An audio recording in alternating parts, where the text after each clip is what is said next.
محترم ناظرین، السلام علیکم ورحمۃ اللہ وبرکاتہ۔ ماسٹر افضل نے ہاتھ میں پکڑی چھڑی زور سے میز پر ماری۔ ساری کلاس سہم گئی۔ وہ بلند آواز میں بولے، کیوں سعد، تم سکول کیا سونے کے لیے آتے ہو؟ سعد سر جھکائے کھڑا تھا۔ کتنی بار تم سے کہا ہے اپنے والدین کو ساتھ لانا، میں ان سے بات کرتا ہوں، لیکن تم بہت ڈھیٹھ بچے ہو۔ چھٹی کے بعد ماسٹر افضل کو خیال آیا تو بچوں سے پوچھتے پوچھتے سعد کے گھر جا پہنچے، اور وہاں جو منظر دیکھا ان کی آنکھوں سے آنسوؤں کی جھڑی لگ گئی، کیونکہ ماسٹر افضل نے ہاتھ میں پکڑی بیت کی چھڑی اتنی زور سے لکڑی والی میز پر ماری کہ اس کی کرخت اور خوفناک آواز سے پوری کلاس کی دیواریں تک جیسے لرز اٹھیں۔ وہ ایک خاموش دوپہر تھی، اور اس اچانک پیدا ہونے والے شور نے کلاس روم میں موجود ہر بچے کی سانسیں ان کے سینوں میں قید کر دی۔ سب بچے سہم کر اپنی اپنی جگہوں پر ایسے سکڑ گئے جیسے کسی شکاری پرندے کو دیکھ کر چھوٹے پرندے اپنے گھونسلوں میں دبک جاتے ہیں۔ ماسٹر افضل کا چہرہ غصے سے سرخ ہو رہا تھا۔ ان کی آنکھوں میں شدید ناراضگی اور مایوسی کے ملے جلے تاثرات تھے، اور ان کی نظریں کلاس کے آخری بینچ پر کھڑے ایک کمزور سے وجود پر جمی ہوئی تھی۔ وہ بلند اور گرجدار آواز میں بولے، کیوں سعد، تم سکول کیا سونے کے لیے آتے ہو؟ یا تمہارا گھر چھوٹا پڑ گیا ہے جو تم یہاں آ کر اپنی نیندیں پوری کرتے ہو؟ ان کی آواز میں غصے کے ساتھ ساتھ ایک ایسا طنز تھا جو کسی بھی حساس انسان کے دل کو چیر دینے کے لیے کافی تھا۔ لیکن سعد اپنی جگہ پر بت بنا کھڑا رہا تھا۔ اس نے اپنا سر جھکا رکھا تھا، اور اس کی نگاہیں اپنے پرانے اور دھول سے اٹے ہوئے جوتوں پر جمی ہوئی تھی، جن کے تسمے بھی ٹھیک سے نہیں بندھے ہوئے تھے۔ اس کی قمیض کا کالر میلا تھا، استری سے مرہوم کپڑے اس کی خستہ حالی کا منہ بولتا ثبوت دے رہے تھے۔ لیکن ماسٹر افضل اس وقت ان سب چیزوں کو اس کی لاپرواہی اور ڈیٹھ پن سمجھ رہے تھے۔ سعد کی خاموشی نے ماسٹر افضل کے غصے کو مزید بھڑکا دیا۔ وہ اپنی کرسی سے اٹھے اور بھاری قدموں سے چلتے ہوئے کلاس کے آخر تک گئے جہاں سعد کھڑا تھا۔ پورے کمرے میں موت جیسی خاموشی چھائی ہوئی تھی۔ صرف ماسٹر افضل کے جوتوں کی آہٹ تھی جو بچوں کے دلوں کی دھڑکنیں تیز کر رہی تھی۔ میں تم سے بات کر رہا ہوں سعد، زبان کیوں بند ہے تمہاری؟ ماسٹر افضل نے قریب پہنچ کر گرجتے ہوئے کہا، لیکن سعد نے پھر بھی سر نہیں اٹھایا۔ اس کی آنکھوں میں ایک عجیب سی بے بسی اور گہری تھکن تھی، جیسے وہ کسی بہت بڑے بوجھ تلے دبا ہو۔ اس کے چھوٹے چھوٹے کندھے جھکے ہوئے تھے، جسے دنیا بھر کی فکریں ان پر لدی ہوں۔ ماسٹر افضل ایک انتہائی اصول پسند اور سخت گیر استاد مانے جاتے تھے۔ ان کا ماننا تھا کہ جو بچہ پڑھائی میں دلچسپی نہیں لیتا اور وقت ضائع کرتا ہے، وہ اپنے والدین کی قربانیوں کا مذاق اڑاتا ہے۔ وہ سعد کی اس روز روز کی سستی، کلاس کے دوران میز پر سر رکھ کر سو جانے کی عادت، اور ہوم ورک مکمل نہ کرنے پر اندر سے کڑ رہے تھے۔ انہیں لگتا تھا کہ یہ بچہ جان بوجھ کر ان کی نافرمانی کر رہا ہے اور تعلیم جیسی مقدس چیز کی توہین کر رہا ہے۔ تمہیں کیا لگتا ہے کہ تمہارے والدین تمہیں یہاں اس لیے بھیجتے ہیں کہ تم کلاس میں آ کر خراٹے لو؟ ماسٹر افضل نے اپنی چھڑی کو سعد کے ڈیسک پر مارتے ہوئے کہا، کتنی بار تم سے کہا ہے کہ اپنے والدین کو ساتھ لینا؟ میں ان سے بات کرنا چاہتا ہوں، میں ان سے پوچھنا چاہتا ہوں کہ وہ کس قسم کی تربیت کر رہے ہیں تمہاری۔ لیکن تم اتنے ڈھیٹ اور بے حس بچے ہو کہ تم پر کسی بات کا، کسی ڈانٹ کا کوئی اثر ہی نہیں ہوتا۔ سعد کے ہونٹ ہلکے سے کپ کپائے، جیسے وہ کچھ کہنا چاہتا ہو، جیسے اس کے اندر الفاظ کا ایک طوفان مچل رہا ہو جو باہر آنے کے لیے بےتاب ہو۔ لیکن اس نے اپنے ہونٹوں کو سختی سے بھینچ لیا۔ اس کی یہ پر اسرار خاموشی محض ایک ضدی بچے کی خاموشی نہیں تھی، اگر کوئی غور سے دیکھتا تو اس خاموشی کے پیچھے ایک ایسا دکھ، ایک ایسی مجبوری چھپی ہوئی تھی جسے الفاظ میں بیان کرنا شاید اس ننھی سی جان کے بس میں نہیں تھا۔ وہ جانتا تھا کہ اگر وہ بول پڑا تو اس کے آنسو نہیں رکیں گے، اور وہ سب کے سامنے رونا نہیں چاہتا تھا۔ وہ حالات کے جبر سے اسے وقت سے پہلے ہی بڑا کر دیا تھا۔ ماسٹر افضل کے الفاظ اس کے دل پر نشتر کی طرح لگ رہے تھے، خاص طور پر جب انہوں نے اس کے والدین کا ذکر کیا تو اس کے جھکے ہوئے سر میں مزید خفگی آ گئی اور اس کی مٹھیاں کس گئیں۔ یہ ایک بے ساختہ رد عمل تھا جسے ماسٹر افضل نے اس کی ضد اور ہٹ دھرمی پر محمول کیا۔ انہیں لگا کہ سعد جان بوجھ کر ان کی باتوں کو نظر انداز کر رہا ہے۔ تم سن رہے ہو میری بات؟ ماسٹر افضل نے اس کے کندھے کو جھنجھوڑتے ہوئے کہا۔ تمہیں میرے کسی بات کی پرواہ کیوں نہیں ہے؟ جب سے یہ تعلیمی سال شروع ہوا ہے میں دیکھ رہا ہوں کہ تم دن بدن تنزلی کا شکار ہو رہے ہو۔ پہلے تم کم از کم کلاس میں جاگتے تو تھے، اب تو تمہاری حالت یہ ہو گئی ہے کہ جیسے تم راتوں کو جاگ کر کوئی پہرے داری کرتے ہو۔ تمہارے کپڑے دیکھو، تمہارے بال دیکھو، کیا کوئی طالب علم ایسا ہوتا ہے؟ تم نے اس کلاس کا ماحول خراب کر رکھا ہے۔ ماسٹر افضل مسلسل بولتے چلے جا رہے تھے۔ ان کے اندر کا غصہ اور مایوسی لاوے کی طرح ابل رہی تھی۔ وہ دراصل سعد کے مستقبل کو لے کر فکر مند بھی تھے، لیکن ان کی فکر نے سختی اور طنز کا روپ دھار لیا تھا۔ وہ کلاس کے باقی بچوں کی طرح مڑے اور انہیں مخاطب کرتے ہوئے بولے، دیکھو اس لڑکے کو، یہ تم سب کے لیے ایک مثال ہے۔ جب انسان اپنے مقصد سے غافل ہو جاتا ہے اور اپنے والدین کی محنت کی قدر نہیں کرتا تو وہ کس طرح بے حسی کی تصویر بن جاتا ہے۔ اس کے والدین خون پسینہ ایک کر کے اس کی فیسیں بھرتے ہوں گے، اسے کتابیں لے کر دیتے ہوں گے، اور یہ یہاں آ کر نیند کے مزے لیتا ہے۔ یہ تعلیم کی، استاد کی اور اپنے ماں باپ کی محنت کی سیدھی سیدھی توہین ہے۔ سعد کے دل میں ایک ٹھیس سی اٹھی۔ ماں باپ کی محنت، فیسیں، یہ الفاظ اس کے ذہن میں ہتھوڑے کی طرح بج رہے تھے۔ اسے یاد آ رہا تھا کہ کس طرح اس نے پچھلے 2 مہینے کی فیس ادا کرنے کے لیے راتوں کی نیندیں حرام کی تھیں۔ اسے یاد آ رہا تھا کہ اس کی کتابیں نئی نہیں تھیں بلکہ اس نے ردی والے سے پرانی کتابیں خریدی تھیں، اور وہ بھی اپنی مزدوری کے پیسوں سے۔ لیکن وہ یہ سب ماسٹر افضل کو کیسے بتاتا؟ وہ ایک چھوٹا سا بچہ تھا جس کی دنیا اچانک ایک ایسے طوفان کی زد میں آ گئی تھی جس نے اس کا بچپن، اس کی مسکراہٹیں، اس کی نیندیں، سب کچھ چھین لیا تھا۔ وہ بس سر جھکائے اپنی آنکھوں میں اترنے والے آنسوؤں کو پلکوں کے پیچھے روکنے کی ناکام کوشش کر رہا تھا۔ اس نے سختی سے اپنی آنکھوں کو بند کیا تاکہ کوئی آنسو باہر نہ گر جائے۔ ماسٹر افضل دوبارہ سعد کی طرف متوجہ ہوئے۔ میں تمہیں آخری وارننگ دے رہا ہوں سعد، کل اگر تم اپنے باپ کو لے کر سکول نہ آئے تو میں تمہیں کلاس میں بیٹھنے نہیں دوں گا۔ میں خود ان سے پوچھوں گا کہ کیا انہوں نے تمہیں اسی لیے پیدا کیا تھا کہ تم اس طرح ضائع ہو جاؤ؟ کل تمہارے والد میرے سامنے کھڑے ہونے چاہیے، سمجھ آئی تمہیں؟ والد کا لفظ سن کر سعد کے پورے وجود میں ایک سنسنی سی دوڑ گئی۔ اس کا دل چاہا کہ وہ چیخ چیخ کر روئے۔ وہ ماسٹر صاحب کو بتائے کہ اس کا باپ اب کبھی اس کے ساتھ سکول نہیں آ سکتا۔ وہ اس دنیا کی ظالم بھیڑ میں اسے اور اس کی بیمار ماں کو اکیلا چھوڑ کر جا چکا ہے۔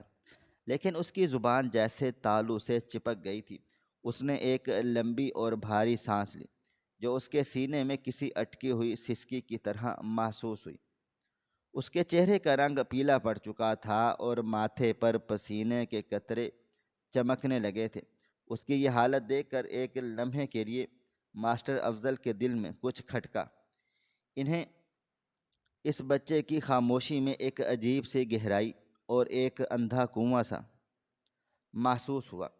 ایک عام بچہ اتنی ڈانٹ ڈپٹ پر رو پڑتا ہے، بہانے بناتا ہے، معافیاں مانگتا ہے، لیکن ساتھ کا یوں پتھر بنے رہنا کسی بہت بڑے راز کی نشاندہی کر رہا تھا۔ ماسٹر افضل کی چھٹی حس نے انہیں خبردار کیا کہ شاید وہ کچھ غلط کر رہے ہیں، شاید اس بچے کے اندر کوئی ایک ایسی جنگ چل رہی ہے جس کا انہیں اندازہ نہیں ہے۔ لیکن اگلے ہی لمحے اس کے استاد ہونے کی انا اور نظم و ضبط قائم رکھنے کے جنون نے اس نرم احساس کو دبا دیا۔ انہوں نے سوچا کہ اگر آج انہوں نے سعد کے سامنے کمزوری دکھائی تو پوری کلاس میں ان کا روب و دبدبا ختم ہو جائے گا اور کوئی بھی بچہ ڈسپلن کی پرواہ نہیں کرے گا۔ اس لیے انہوں نے اپنے چہرے پر دوبارہ سختی طاری کر لی۔ ٹھیک ہے، اگر تم نے خاموشی کا روزہ رکھ ہی لیا ہے تو کھڑے رہو یہاں پوری کلاس کے دوران، اور ہاں یاد رکھنا جو میں نے کہا ہے، کل تمہارے والد مجھے سکول میں ملنے چاہئیں۔ ماسٹر افضل یہ کہہ کر واپس اپنی کرسی کی طرف چل دیے۔ پوری کلاس کا ماحول اتنا بوجھل ہو چکا تھا کہ بچے اپنے سانسوں کی آواز بھی بامشکل نکال رہے تھے۔ سعد ویسے ہی سر جھکائے اپنی جگہ پر بت بنا کھڑا رہا۔ اس کی ٹانگیں دکھ رہی تھیں، رات بھر کی تھکن اور نیند کی کمی کی وجہ سے اس کا سر چکرا رہا تھا، لیکن وہ ایک سپاہی کی طرح کھڑا رہا جو جانتا تھا کہ اسے ہر حال میں حالات کا مقابلہ کرنا ہے۔ وہ اپنی ذات کے اندر اتنی بڑی جنگ لڑ رہا تھا کہ ماسٹر افضل کی سزا اور طنز اسے بہت چھوٹی اور بے معنی لگ رہی تھی۔ جب تک کلاس کا وقت ختم نہیں ہوا سعد اسی طرح کھڑا رہا۔ اس دوران ماسٹر افضل بار بار کن اکھیوں سے سعد کو دیکھتے رہے۔ جو وقت گزر رہا تھا، سعد کی وہ خاموشی، اس کا وہ سر جھکا کر کھڑے رہنا ماسٹر افضل کے اندر ایک عجیب سی بے چینی پیدا کر رہا تھا۔ وہ پڑھا تو رہے تھے لیکن ان کا دھیان بار بار اس لڑکے کی طرف چلا جاتا تھا جو ان کی اتنی سخت ڈانٹ ڈپٹ کے باوجود بھی ایک آنسو تک نہیں بہا سکا تھا۔ انہیں اس کی آنکھوں کی وہ تھکن اور بے بسی یاد آ رہی تھی جو انہوں نے اس کے قریب جا کر دیکھی تھی۔ وہ سوچنے لگے کہ کیا واقعی یہ بچہ صرف لاپرواہ ہے یا پھر کچھ اور بات ہے؟ کیا اس کے گھر کے حالات ٹھیک نہیں ہیں؟ لیکن پھر انہیں یاد آیا کہ سعد ہمیشہ سے ایسا نہیں تھا۔ پچھلے سال تک وہ ایک نارمل ہنس مکھ اور پڑھائی میں درمیانہ درجے کا طالب علم تھا۔ یہ تبدیلی پچھلے چند مہینوں میں آئی تھی۔ اس کا سکول دیر سے آنا، کلاس میں سو جانا، میلے کپڑے اور کسی بھی سرگرمی میں حصہ نہ لینا۔ یہ سب اچانک ہوا کیا تھا؟ آخر ایسا کیا ہو گیا تھا اس بچے کے ساتھ؟ سکول کی گھنٹی بجی تو جیسے کلاس کے بچوں کی جان میں جان آئی۔ ماسٹر افضل نے کتاب بند کی اور کلاس سے باہر نکل گئے۔ ان کے جاتے ہی سعد دھپ سے اپنی کرسی پر بیٹھ گیا۔ اس کے جسم کی ساری طاقت جیسے نچڑ چکی تھی۔ اس نے اپنا سر دوبارہ ڈیسک پر رکھ لیا، لیکن اس بار سونے کے لیے نہیں بلکہ ان آنسوؤں کو چھپانے کے لیے جو اس کی آنکھوں کی دہلیز توڑ کر بہنے کے لیے بےتاب تھے۔ اس کے ذہن میں ماسٹر صاحب کی گونجتی ہوئی آواز تھی، کل اپنے باپ کو لے کر آنا۔ یہ وہ جملہ تھا جس نے اس کے معصوم دل کو چھلنی کر دیا تھا۔ وہ جانتا تھا کہ کل بھی وہ اکیلا ہی آئے گا، کل بھی اسے یہی ڈانٹ سننی پڑے گی، کل بھی اسے بے حس اور ڈیٹھ کا تانا سننا پڑے گا، کیونکہ وہ اپنا راز کسی کو نہیں بتا سکتا تھا۔ وہ نہیں چاہتا تھا کہ کوئی اس کی ماں پر ترس کھائے، کوئی اسے بیچارہ کہے۔ وہ اپنی جنگ اکیلے لڑنا چاہتا تھا، چاہے اس کے لیے اسے روزانہ ماسٹر افضل کے طنز کے تیر ہی کیوں نہ سہنے پڑیں۔ لیکن دوسری طرف ماسٹر افضل جب سٹاف روم میں پہنچے تو وہ بھی سکون سے نہیں بیٹھ سکے۔ سعد کی وہ تصویر ان کے ذہن میں چپک کر رہ گئی تھی۔ وہ خاموش کھڑا لڑکا جس کے کپڑے میلے تھے، جس کی آنکھوں میں نیند تھی اور جس نے ڈانٹ پڑنے پر بھی کوئی صفائی پیش نہیں کی تھی۔ ماسٹر افضل کے ضمیر نے انہیں کچوکے لگانا شروع کر دیے تھے۔ انہیں محسوس ہونے لگا تھا کہ انہوں نے ایک استاد ہونے کے ناطے جلدی میں فیصلہ کر لیا ہے۔ ایک استاد کا کام صرف پڑھانا اور ڈانٹنا نہیں ہوتا، بلکہ بچے کے مسائل کو سمجھنا بھی ہوتا ہے۔ انہوں نے چائے کا کپ ہاتھ میں لیا، لیکن اس کی کڑواہٹ انہیں اپنی ان الفاظ کے جیسے لگی جو انہوں نے کچھ دیر پہلے سعد کے لیے استعمال کیے تھے۔ ان کے دل میں تجسس کا وہ بیج جو کلاس میں بویا گیا تھا اب ایک بے چینی کے درخت میں تبدیل ہو رہا تھا، اور وہ جاننا چاہتے تھے کہ اس خاموشی کے پیچھے کیا طوفان چھپا ہے۔ یہیں سے ماسٹر افضل کے اندر ایک ایسی کشمکش کا آغاز ہوا جس نے انہیں مجبور کر دیا کہ وہ سچائی کی تہ تک پہنچے، ایک ایسی سچائی جو جلد ہی ان کے اپنے تصورات کو توڑنے والی تھی اور ان کی روح کو ایک ایسے در سے آشنا کرنے والی تھی جس کا انہوں نے کبھی خواب میں بھی نہیں سوچا تھا۔ چھٹی کی گھنٹی بجنے کے بعد سکول کے تمام بچے اپنے اپنے گھروں کی طرف روانہ ہو چکے تھے، اور سکول کی عمارت میں ایک عجیب سی ویرانی اور خاموشی چھا گئی تھی۔ یہ خاموشی ماسٹر افضل کے اندر مچی ہوئی کھلبلی اور شور سے بالکل مختلف تھی۔ وہ سٹاف روم کی ایک پرانی اور بوسیدہ کرسی پر بیٹھے ہوئے تھے۔ ان کے سامنے لکڑی کی میز پر چائے کی ایک پیالی رکھی تھی جس سے اٹھنے والا دھواں اب مکمل طور پر غائب ہو چکا تھا، اور چائے بالکل ٹھنڈی ہو گئی تھی۔ سٹاف روم میں موجود باقی اساتذہ اپنے اپنے کاموں میں مصروف تھے، کوئی کاپیاں چیک کر رہا تھا تو کوئی اگلے دن کے سبق کی تیاری کر رہا تھا، لیکن ماسٹر افضل کا ذہن ان سب چیزوں سے بہت دور کسی اور ہی دنیا میں بھٹک رہا تھا۔ ان کی نظریں میز کے ایک کونے پر جمی ہوئی تھیں، لیکن در حقیقت وہ کچھ بھی نہیں دیکھ رہے تھے۔ ان کے ذہن کے پردے پر صرف ایک ہی چہرہ بار بار ابھر رہا تھا، اور وہ چہرہ سعد کا تھا، وہ معصوم سا چہرہ جس پر گرد اور تھکن کے واضح نشان تھے، وہ جھکی ہوئی آنکھیں جن میں ایک عجیب سی بے بسی اور گہرا دکھ چھپا ہوا تھا، وہ میلا کچیلا کالر اور وہ بکھرے ہوئے بال۔ ماسٹر افضل جتنا اس منظر کو اپنے ذہن سے جھٹکنے کی کوشش کرتے، وہ اتنا ہی شدت کے ساتھ زیادہ ان کے سامنے آ جاتا تھا۔ ان کے کانوں میں ہی اپنی ہی وہ گرجدار آواز گونج رہی تھی جو انہوں نے کلاس میں سعد پر غصہ کرتے ہوئے نکالی تھی۔ وہ اپنے کہے گئے ایک ایک لفظ پر غور کر رہے تھے کہ کس طرح انہوں نے اس بچے کو ڈھیٹ، لاپرواہ اور بے حس کہا تھا، کس طرح انہوں نے پوری کلاس کے سامنے اسے ذلیل کیا تھا، اور کس طرح اس کے والدین پر طنز کیا تھا۔ یہ سوچتے ہی ماسٹر افضل کے دل میں ایک شدید درد کی لہر اٹھی۔ ان کا ضمیر انہیں مسلسل کچوکے لگا رہا تھا۔ ایک استاد کا رتبہ تو ایک روحانی باپ کا ہوتا ہے جس کا کام بچوں کی خامیوں کو دور کرنا اور ان کی پوشیدہ صلاحیتوں کو نکھارنا ہوتا ہے، لیکن انہوں نے کیا کیا؟ انہوں نے ایک ایسے بچے پر اپنا سارا غصہ اتار دیا جو پہلے شاید ہی کسی بہت بڑی مصیبت کا شکار تھا۔ ماسٹر افضل کو یاد آیا جب انہوں نے سعد کے والدین کا ذکر کیا تھا تو کس طرح اس بچے کے کندھے مزید جھک گئے تھے اور اس کی مٹھیاں کس گئی تھیں۔ وہ کوئی ضد یا ہٹ ڈھرمی نہیں تھی، بلکہ وہ تو ایک شدید تکلیف کا اظہار تھا جو وہ بچہ اپنے اندر دبائے ہوئے تھا۔ ماسٹر افضل نے ایک لمبی سانس لی اور اپنے دونوں ہاتھ اپنے چہرے پر پھیرے۔ ان کے اندر کا استاد آج اپنے ہی رویے پر شرمندہ ہو رہا تھا۔ انہیں محسوس ہو رہا تھا کہ انہوں نے ڈسپلن اور اصولوں کی آڑ میں ایک معصوم روح کو بری طرح سے کچل دیا ہے۔ وہ اس بات پر حیران تھے کہ سعد نے ان کی اتنی سخت ڈانٹ اور طنز کے باوجود بھی ایک لفظ تک نہیں کہا تھا۔ وہ خاموشی سے سب کچھ سہتا رہا، اور اس کی آنکھوں سے ایک آنسو تک نہیں گرا تھا۔ یہ کیسی خاموشی تھی، یہ کیسا ضبط تھا جو اتنی چھوٹی سی عمر کے بچے میں پیدا ہو گیا تھا۔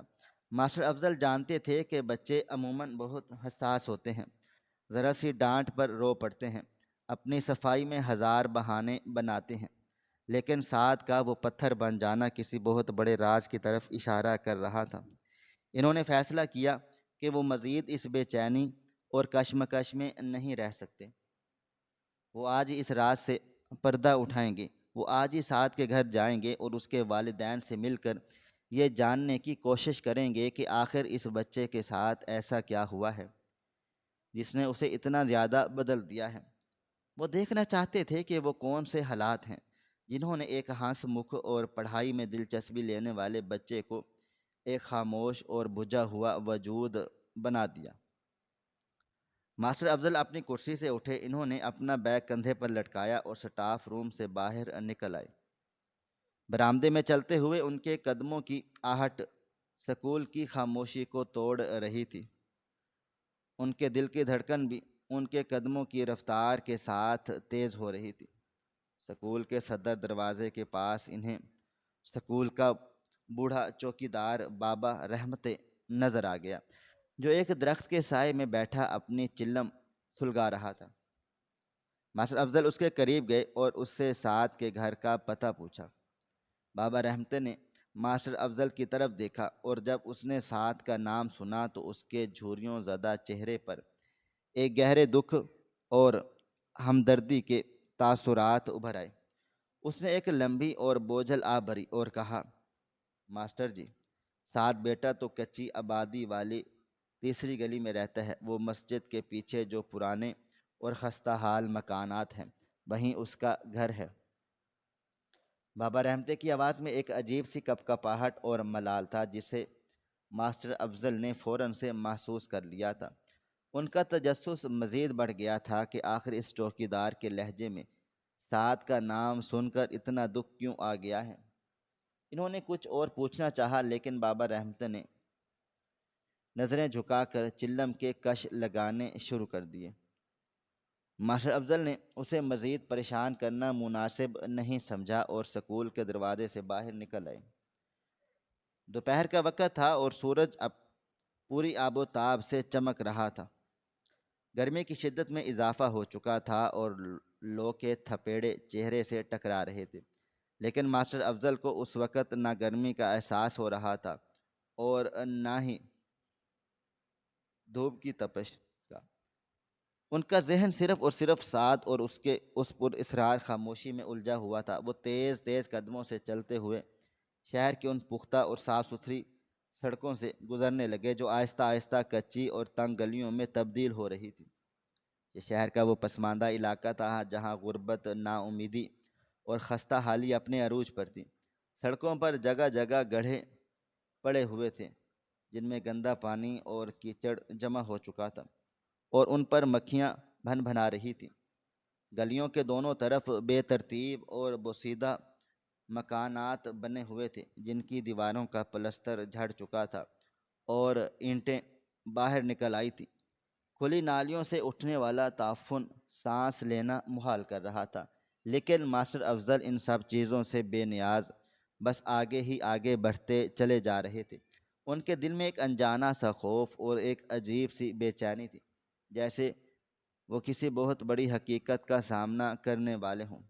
وہ سوچ رہے تھے کہ سعد جیسا معصوم بچہ اس غلاظت اور پسماندگی کے ماحول میں کس طرح سے زندگی گزار رہا ہے۔ کیا اس کے والدین اتنے غریب ہیں کہ وہ اسے ایک اچھا ماحول بھی فراہم نہیں کر سکتے، یا پھر کوئی اور مجبوری ہے جو انہیں اس حال میں رہنے پر مجبور کر رہی ہے۔ چلتے چلتے وہ کچی آبادی کی تیسری گلی کے موڑ پر پہنچے جہاں ایک چھوٹی سی کریانے کی دکان تھی۔ دکان پر ایک ڈھیڑ عمر آدمی بیٹھا ہوا تھا جس کے چہرے پر تھکن اور وقت کی سختیاں نمایاں تھیں۔ ماسٹر افضل اس کے پاس گئے، اس سے سعد کے گھر کا پوچھا۔ دکاندار نے اپنے ماتھے کا پسینہ صاف کرتے ہوئے ماسٹر افضل کو سر سے پاؤں تک دیکھا، اور جب اسے اندازہ ہوا کہ وہ ایک استاد ہیں تو انتہائی ادب سے کھڑا ہو گیا۔ اس نے پوچھا، ماسٹر جی، کیا آپ سعد کے استاد ہیں؟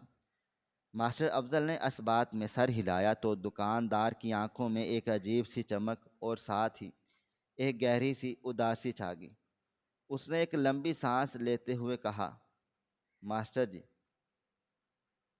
آپ اس فرشتے جیسے بچے کے گھر جا رہے ہیں، اللہ تعالیٰ آپ کو اس کا اجر دے گا۔ وہ بچہ نہیں ہے ماسٹر جی، وہ تو ایک جیتا جاگتا معجزہ ہے۔ اس چھوٹی سی عمر میں اس پر جو پہاڑ ٹوٹے ہیں اور جس طرح وہ ان کا مقابلہ کر رہا ہے، وہ ہم جیسے بڑوں کے بس کی بات بھی نہیں ہے۔ دکاندار کی باتیں سن کر ماسٹر افضل کا دل زوروں سے دھڑکا۔ ان کی بے چینی اور اضطراب اپنے عروج پر پہنچ گیا تھا۔ انہوں نے دکاندار سے پوچھنا چاہا کہ آخر کیا ہوا، اس بچے کے ساتھ کون سے پہاڑ ٹوٹے اس پر، لیکن دکاندار نے بس ہاتھ کے اشارے سے گلی کے آخر کی طرف اشارہ کیا اور کہا، ماسٹر جی آپ خود جا کر دیکھ لیں، گلی کے آخر میں جو دائیں طرف آخری مکان ہے جس کا لکڑی کا دروازہ ٹوٹا ہوا ہے، وہی اس کا گھر ہے۔ اللہ تعالیٰ اس بچے پر اپنا رحم کرے۔ دکاندار نے یہ کہتے ہوئے اپنی آنکھیں صاف کیں اور واپس اپنے کام میں مصروف ہو گیا۔ ماسٹر افضل کے قدم اب مزید بھاری ہو چکے تھے۔ دکاندار کی باتوں نے ان کے اندر ایک ایسا خوف پیدا کر دیا تھا جس کا انہیں کبھی تجربہ ہی نہیں ہوا تھا۔ وہ سوچنے لگے کہ کیا واقعی انہوں نے سعد کو سمجھنے میں اتنی بڑی غلطی کر دی ہے؟ کیا انہوں نے ایک ایسے بچے کو ڈانٹا ہے جو پہلے ہی حالات کے تھپیڑے کھا رہا ہے؟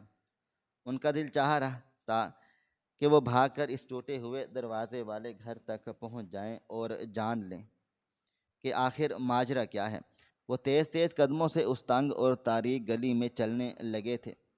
گلی میں کھیلتے ہوئے ننگے پاؤں اور میلے کچیلے بچوں نے انہیں حیرت سے دیکھا، کیونکہ اس علاقے میں ان جیسے پڑھے لکھے اور صاف ستھرے لباس والے اجنبی لوگوں کا آنا ایک غیر معمولی بات تھی۔ ایک جگہ ایک بوڑھا آدمی چارپائی پر لیٹا کھانس رہا تھا۔ ماسٹر افضل نے رک کر اس سے بھی تصدیق کرنا چاہی کہ کیا یہ واقعی سعد کی گلی ہے۔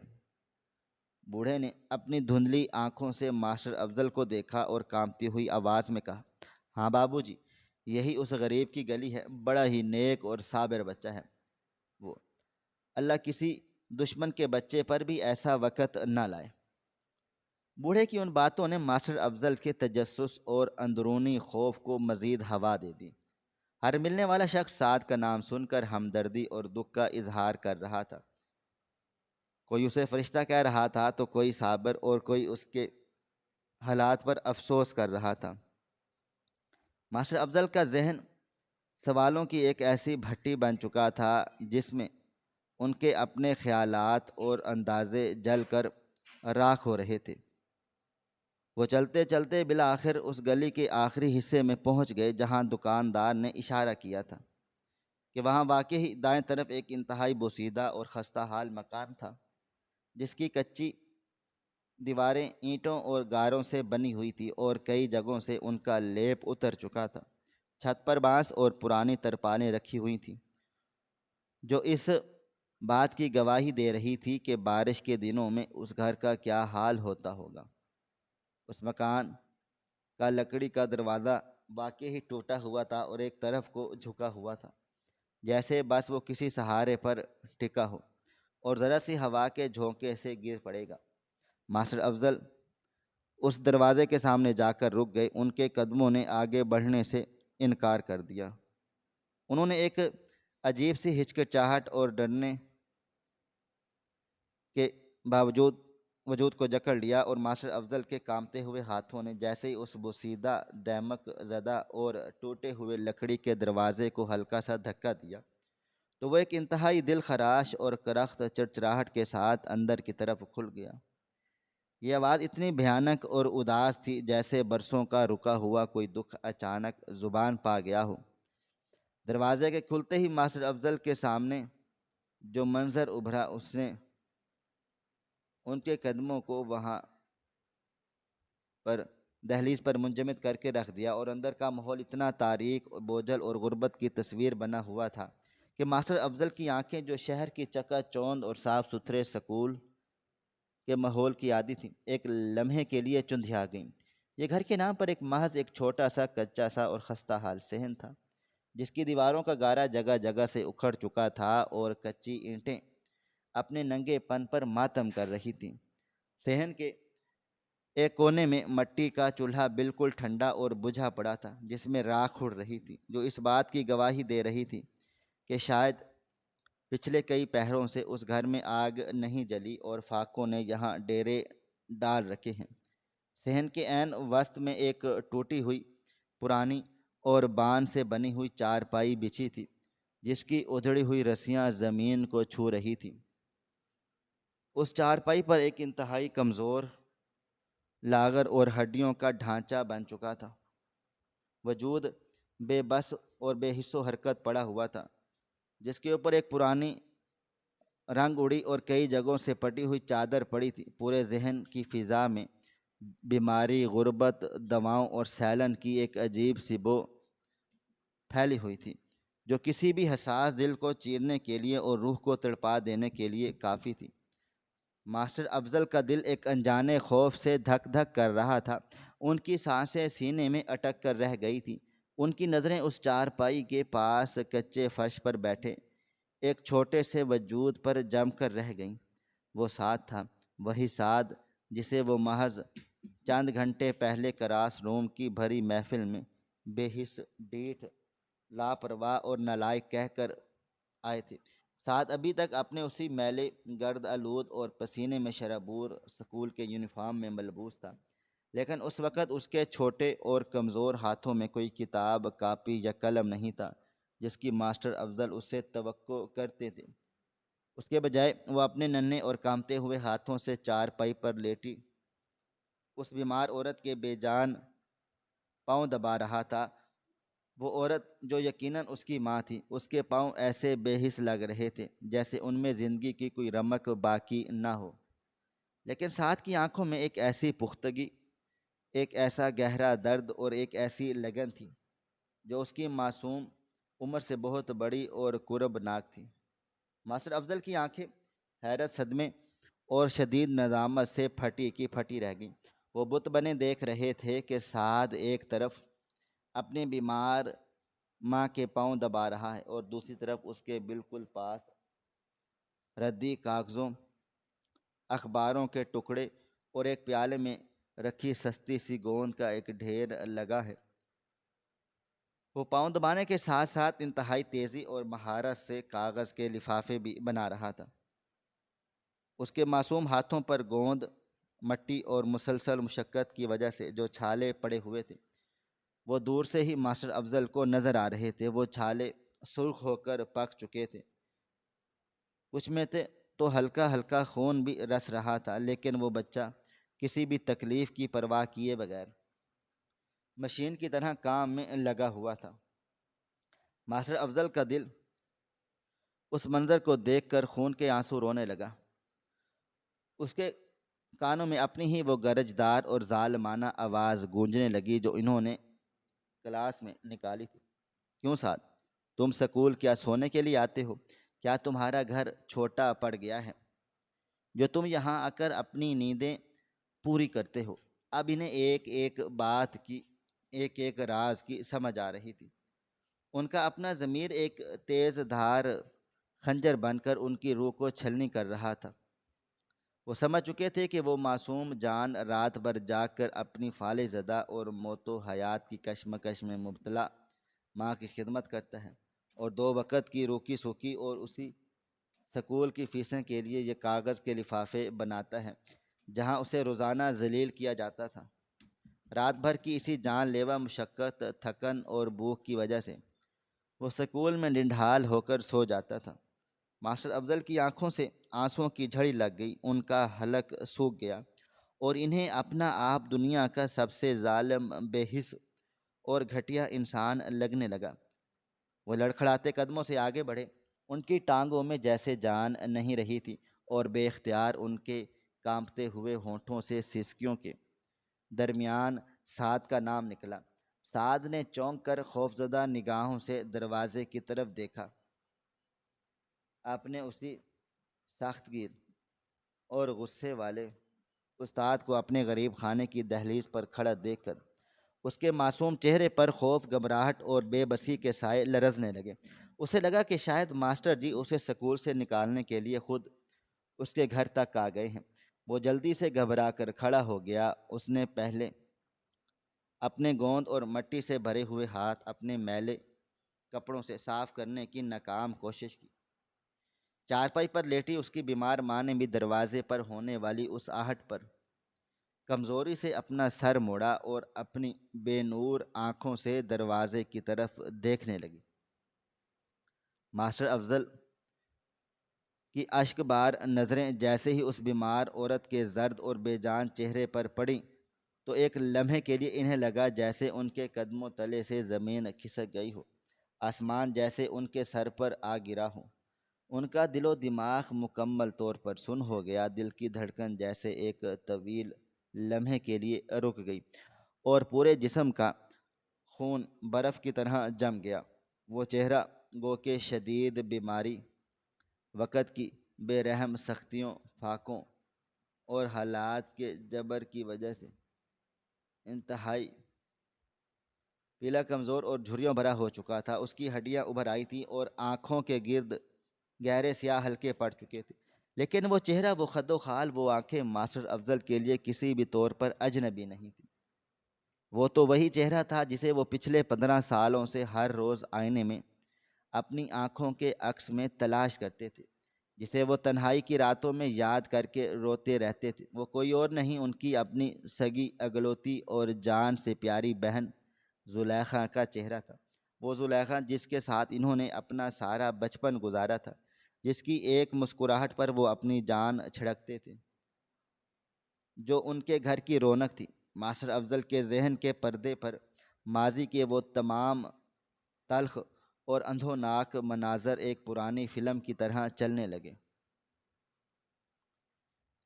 انہیں یاد آ گیا کہ وہ 15 سال پرانی طوفانی اور کالی رات جب ان کے بڑے اور عالی شان گھر میں قیامت برپا تھی۔ زلیخا نے اپنے ایک غریب لیکن انتہائی ایماندار کزن سے محبت کی شادی کرنے کا فیصلہ کیا تھا۔ ماسٹر افضل اور ان کے والد، جو شہر کے نامور اور امیر ترین لوگوں میں شمار ہوتے تھے، ان کی جھوٹی خاندانی انا، تکبر اور دولت کے گھمنڈ نے اس غریب رشتے کو قبول کرنے سے صاف انکار کر دیا تھا۔ زلیخا کی ضد ان کے لیے باعث شرمندگی بن گئی تھی۔ اس کالی رات کو ماسٹر افضل نے شدید غصے، طیش اور انا میں اندھے ہو کر اپنی اسی لاڈلی بہن پر ہاتھ اٹھایا تھا اور اسے دھکے دے کر گھر کی دہلیز سے باہر نکال دیا تھا۔ اور انہیں آج بھی ایک ایک پل یاد تھا کہ کس طرح زلیخا طوفانی بارش میں روتی بلکتی ان کے قدموں میں گر گئی تھی۔ وہ دہائیاں دیتی رہی تھی، ان کی ٹانگوں سے لپٹ کر کہتی رہی تھی کہ بھائی، مجھے اپنے آپ سے دور نہ کرو، میں تمہارے بغیر نہیں رہ سکتی، میرا اس دنیا میں تمہارے سوا کون ہے۔ لیکن ماسٹر افضل کی جھوٹی انا، مردانہ وجاہت اور تکبر نے ان کی آنکھوں پر ایک ایسی موٹی پٹی باندھی تھی۔ انہوں نے اسے ٹھوکر مار کر دروازے سے سختی سے بند کر دیا اور وہ چلاتے ہوئے کہا تھا، آج سے تم ہمارے لیے مر چکی ہو، تمہارا اور ہمارا خون کا کوئی رشتہ نہیں، دفع ہو جاؤ یہاں سے۔ زلیخا اس اندھیری اور طوفانی رات میں روتی سسکتی اور اپنے بکھرے ہوئے خوابوں کی کرچیاں سمیٹتی ہوئی چلی گئی تھی اور پھر کبھی پلٹ کر نہیں آئی تھی۔ کچھ سالوں بعد جب ان کے والد کا انتقال ہوا اور ماسٹر افضل اس حویلی میں بالکل اکیلے رہ گئے تو ان کی سوئی ہوئی ممتا اور بھائی کا پیار جاگا۔ اپنی اکلوتی بہن کی یاد انہیں بری طرح سے ستانے لگی۔ انہوں نے اسے پاگلوں کی طرح بہت زیادہ تلاش کیا، شہر کا کونا کونا چھان مارا، اخباروں میں اشتہارات دیے، ہر جاننے والے سے پوچھا، لیکن زلیخا اور اس کے غریب شوہر کا کہیں کوئی نام و نشان نہ ملا۔ صرف اتنا معلوم ہو سکا کہ وہ لوگ کسی اور نامعلوم شہر چلے گئے ہیں تاکہ اپنی غربت کو چھپا سکیں، اور اب 15 سالوں کی طویل، اذیت ناک اور جان لیوا جدائی کے بعد تقدیر کا پہیہ گھوم کر انہیں کس بھیانک موڑ پر لے آیا تھا۔ ان کی وہی لاڈلی، پھولوں جیسی نازک اور ہنستی کھیلتی بہن آج ان کے سامنے ایک ٹوٹی ہوئی گندی چارپائی پر موت اور زندگی کی آخری کشمکش میں مبتلا فالح زدہ اور لاوارثوں کی طرح پڑی تھی۔ اور اس کا وہ بیٹا، جسے وہ آج تک ایک نالائق، ڈھیٹ اور بے حیا طالب علم سمجھتے رہے تھے، جنہوں نے اس نے پوری کلاس کے سامنے ذلیل کیا، وہ کوئی اور نہیں، ان کا اپنا سگا بھانجا تھا، ان کی زلیخا کی نشانی تھا، ان کا اپنا سگا خون تھا۔ یہ روح فرسا حقیقت ادارک بن کر جیسے ماسٹر افضل کے ذہن پر اتری اس کی ٹانگوں نے ان کے جسم کا بوجھ اٹھانے سے انکار کر دیا۔ ان کے گھٹنے وہیں کچے اور مٹی والے فرش پر زور سے ٹک گئے۔ ان کی آنکھوں سے آنسوؤں کا ایک ایسا سیلاب ابل پڑا جس پر ان کا کوئی اختیار نہیں تھا۔ وہ دھاڑے مار مار کر پھوٹ پھوٹ کر اور بچوں کی طرح بلک بلک کر رونے لگے۔ ان کی ہچکیاں اس قدر بلند تھیں کہ گھر کے در و دیوار بھی لرز اٹھے۔ چارپائی پر پڑی زلیخا، جس کی آنکھوں کی بینائی بھی بیماری کی وجہ سے دھندلا چکی تھی، اس نے جب اپنے بھائی کی وہ مخصوص آواز سنی اور دھندلے عکس میں اپنے بھائی کے چہرے کو پہچانا تو اس کے اندر جیسے بجلی سی دوڑ گئی۔ اس کی بے جان سوکھی اور پتھرائی ہوئی آنکھوں سے آنسوؤں کا ایک گرم اور نہ رکنے والا سیلاب ابل پڑا۔ اس کے کامتے خشک اور نیلے پڑتے ہوئے ہونٹوں سے شدید کرب اور برسوں کی تڑپ کے ساتھ بے ساختہ صرف ایک لفظ نکلا، بھائی، اور وہ لفظ ایک ایسی گہری دلدوز اور لرزتی ہوئی سسک میں ڈوب گیا تھا جس نے اس خستہ حال اور تاریک صحن کی فضا کو مزید سوگوار اور غم زدہ کر دیا۔ ماسٹر افضل اپنے گھٹنوں کے بل زمین پر گھسیٹتے ہوئے مٹی اور کیچڑ کی پرواہ کیے بغیر چارپائی کے پاس پہنچے۔ انہوں نے دیوانہ وار آگے بڑھ کر اپنی بہن کے اس انتہائی کمزور لاغر اور ہڈیوں پر مشتمل سوکھے ہاتھ کو اپنے دونوں ہاتھوں میں لے کر چومنا اور اپنے چہرے پر ملنا شروع کر دیا۔ وہ زارو قطار بلک بلک کر رو رہے تھے اور ہچکیوں کے درمیان بار بار کہہ رہے تھے، مجھے معاف کر دے میری گڑیا، مجھے معاف کر دے میری زلیخا، بہت میں ظالم ہوں، میں درندہ ہوں، میں نے اس جھوٹی انا اپنی دولت کے گھمنڈ کی خاطر تجھے اتنے دکھ دیے ہیں۔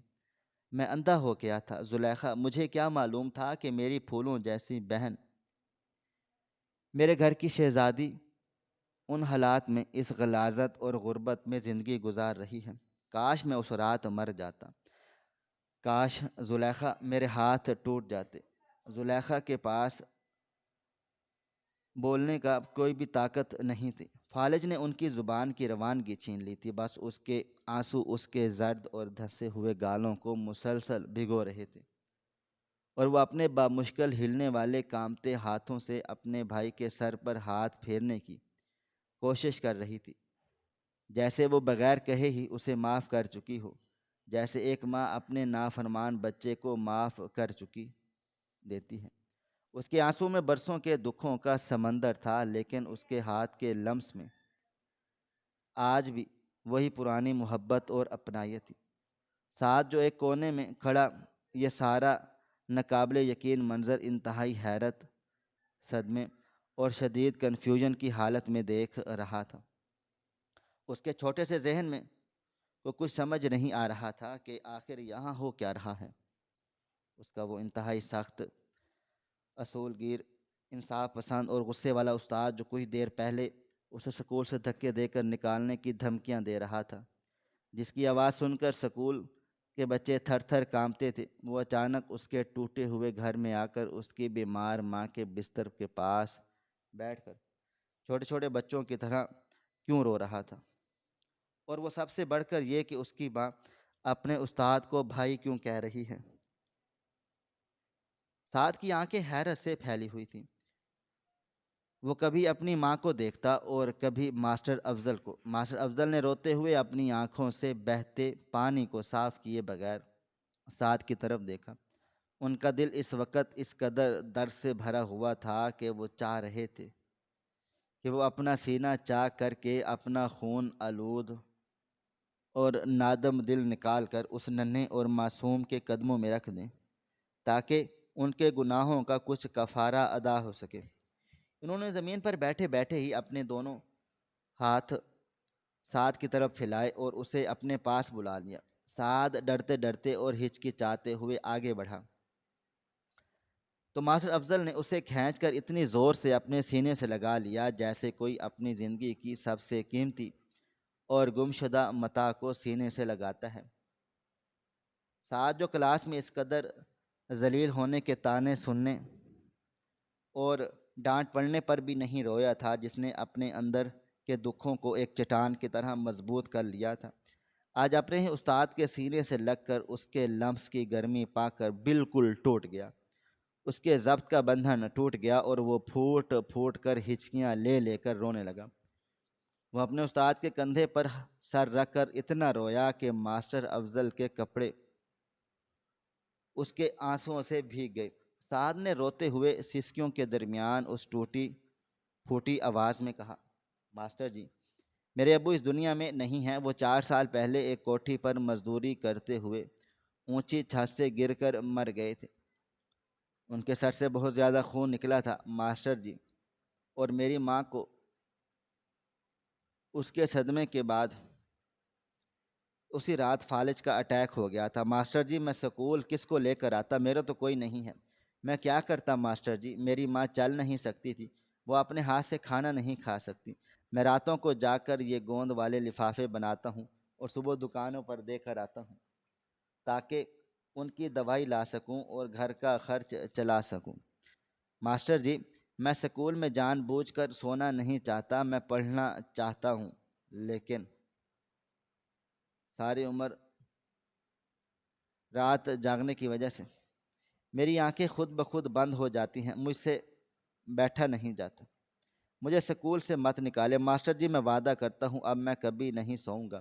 سعد کی ان معصوم، درد بھری اور حقیقت پر مبنی باتوں نے ماسٹر افضل کی روح کو چھلنی کر دیا، ان کے دل کے ٹکڑے ٹکڑے کر دیے۔ انہیں اپنا ایک ایک لفظ خنجر کی طرح اپنے ہی سینے میں اترتا ہوا محسوس ہو رہا تھا، اور انہوں نے بے تحاشا سعد کے ماتھے، اس کی آنکھوں اور اس کے گوند بھرے چھالوں والے ہاتھوں کو چوما۔ انہوں نے اپنے ہاتھ سے سعد کے آنسو صاف کیے اور اسے بے تحاشا پیار کرتے ہوئے رندی ہوئی لیکن ایک انتہائی پرعزم آواز میں کہا، نہیں میرے بچے، نہیں، تم ڈھیٹ نہیں ہو، تم نالائق نہیں ہو، تم تو اس دنیا کے سب سے بہادر، سب سے عظیم اور سب سے محنتی بچے ہو۔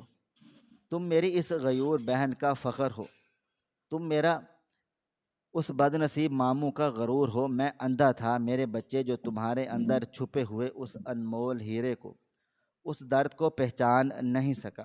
مجھے معاف کر دو سعد، میں آج سے تمہارا صرف ایک استاد ہی نہیں، میں تمہارا باپ بھی ہوں، میں تمہارا ماموں بھی ہوں، اور میں تمہارا خادم بھی ہوں۔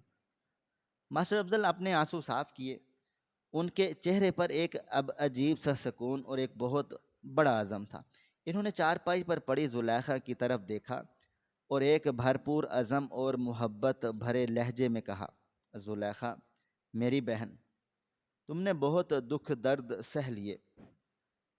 تمہاری آزمائشوں اور اس بدبخت غربت کا وقت اب ہمیشہ کے لیے ختم ہو گیا ہے۔ میں تمہیں اور اپنے اس ہیرے جیسے بچے کو، اپنے اس خون کو ابھی اسی وقت اسی حالت میں اپنے گھر لے کر جاؤں گا۔ تم آج ہی اس منحوس اور غریب خانے کو چھوڑ دو گی، اور اب تم اپنے بھائی کے بڑے گھر میں اپنی اس پرانی حویلی میں ایک ملکہ کی طرح راج کرو گی، اور سعد، اس کی تعلیم، اس کا شاندار مستقبل، اس کی کتابیں اور اس کے کپڑے اور تمہارا بہترین علاج آج سے میری واحد اور اولین ذمہ داری ہے۔ میں اپنی باقی کی ساری زندگی، اپنی ساری دھن دولت، اپنی ساری توانائیاں تم دونوں کے قدموں میں نچھاور کر دوں گا۔ میں اپنے اس بھانجے کو اس ملک کا سب سے بڑا، سب سے پڑھا لکھا اور سب سے کامیاب ترین انسان بناؤں گا۔ یہ تمہارے بھائی کی زندگی کا اب واحد مقصد اور کفارہ ہے۔ ماسٹر افضل اسی وقت تیزی سے کھڑے ہوئے۔ انہوں نے باہر گلی میں جا کر محلے کے کچھ ہمدرد لوگوں کو بلایا۔ ایک بڑی اور آرام دہ گاڑی کا فوراً سے انتظام کیا گیا اور اپنے انتہائی بیمار بہن کو اپنے ہاتھوں سے اٹھا کر گاڑی میں بٹھایا۔ سعد، جو ابھی تک خواب اور حقیقت کے درمیان جھول رہا تھا، اسے بھی پورے اعزاز، محبت اور شفقت کے ساتھ اپنے سینے سے لگا کر گاڑی میں بٹھایا اور اپنے گھر لے آئے۔ یہ دن ماسٹر افضل کی زندگی کا وہ سب سے اہم اور فیصلہ کن دن تھا جس نے ان کے اندر کے ایک مغرور، سخت گیر اور انا پرست انسان کو مار کر ایک شفیق، مہربان اور ہمدرد انسان کو ایک نیا جنم دیا تھا۔ انہیں زندگی کا یہ سب سے بڑا اور قیمتی سبق مل گیا تھا کہ کبھی بھی کسی انسان کے ظاہر، اس کے میلے کپڑوں یا اس کی پر اسرار خاموشی کو دیکھ کر اس کے بارے میں کبھی کوئی بھی حتمی اور ظالمانہ رائے قائم نہیں کرنی چاہیے، کیونکہ ہر مسکراتے، خاموش یا بظاہر لاپرواہ چہرے کے پیچھے ایک ایسی اندیکھی اور قربناک جنگ چل رہی ہوتی ہے جس کا ہمیں اندازہ تک نہیں ہوتا، اور قدرت کے فیصلے انسان کی چھوٹی اور محدود سوچ سے بہت بلند ہوتے ہیں۔ وہ قدرت ہمیں ایک ایسے کڑے اور ناقابل یقین امتحان میں ڈالتی ہے جہاں ہماری ساری جھوٹی انا، ہماری دولت کا گھمنڈ خاک میں مل جاتا ہے، اور ہم سچائی کی طاقت کے سامنے بالکل بے بس اور لاچار ہو جاتے ہیں۔ سعد اب ایک خاموش، سہما ہوا اور میلے کپڑوں والا بچہ نہیں رہا تھا، بلکہ وہ اپنے ماموں کے ٹھنڈے اور شفیق سائے میں ایک انتہائی روشن، محفوظ اور کامیاب مستقبل کی طرف اپنے قدم بڑھا رہا تھا، اور ماسٹر افضل کی بے پناہ محبت کا بہترین علاج اور دن رات کی خدمت نے زلیخا کی بیماری اور اس کے دل کے زخموں کو ابھی آہستہ آہستہ ٹھیک کرنا شروع کر دیا تھا۔ یہ معافی، ندامت اور محبت کا وہ طویل سفر تھا جس نے دو بچھڑے ہوئے، ٹوٹے ہوئے خاندانوں کو 15 سال بعد دوبارہ ملا دیا تھا، اور ایک استاد کو اس کی زندگی کا سب سے بڑا اخلاقی سبق دیا تھا کہ خون کے رشتے اور ہمدردی دنیا کی ہر انا اور فیصلے سے تکبر اور زیادہ طاقتور اور اہم ہوتے ہیں۔ ناظرین، آپ کو ہماری آج کی کہانی کیسی لگی؟ کومنٹ باکس میں اپنی رائے کا اظہار ضرور کریں۔ خواہش صرف اتنی ہے کہ کچھ الفاظ لکھوں جس سے کوئی گمراہی کے راستے پہ جاتے جاتے رک جائے، اور نہ بھی رکے تو سوچ میں ضرور پڑ جائے۔ پیارے دوستو، امید کرتا ہوں کہ آپ کو یہ ہماری کہانی پسند آئی ہوگی۔ کہانی پسند آئی ہو تو ویڈیو کو لائک کریں، کومنٹس کریں، شیئر کرنا بالکل بھی نہ بھولیں۔ اور ہاں، اگر آپ لوگ ہمارے اس چینل پر نئے ہیں تو ہمارے چینل ہریرہ انفو کو سبسکرائب ضرور کر لیں، اور نوٹیفیکیشن کو ضرور دبائیں تاکہ آنے والی کہانی سب سے پہلے آپ کو مل سکے۔ ملتے ہیں کل ایک نئی اور دلچسپ کہانی کے ساتھ، تب تک اپنا ڈھیر سارا خیال رکھیے گا۔ اللہ حافظ۔